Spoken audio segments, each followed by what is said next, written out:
Hello po, tita. Aba, si Samantha ba to? Tumaba ka, Iha. Ano nangyari sa'yo? Ikaw nga lalo kang pumangit. Di naman ako nagreklamo, di ba? Palagi kasi masarap yung ulam namin, tita. Ganun ba? O siya, kumain na tayo dito, Iha. A few moments later. Babe, ano ba? Kumakain ako. Ikaw naman next. Iha, wala ka pa rin jowa hanggang ngayon? Wala ba nagkakagusto sa'yo? Ay, required na pala magka-jowa. Ikaw nga iniwan ng asawa, di ba?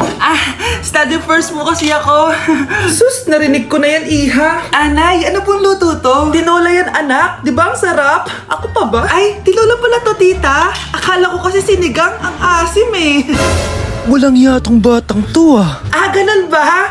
Baka kasi di ka pa nakatikim ng masarap na tinola. Kain muna tayo. Ay, masarap po talaga magluto yung nanay ko. Kapag nagluto yun, lasang tinola talaga. Aba, sinasabihan mo ba ako hindi marunong magluto? Sinabihan mo nga ako mataba?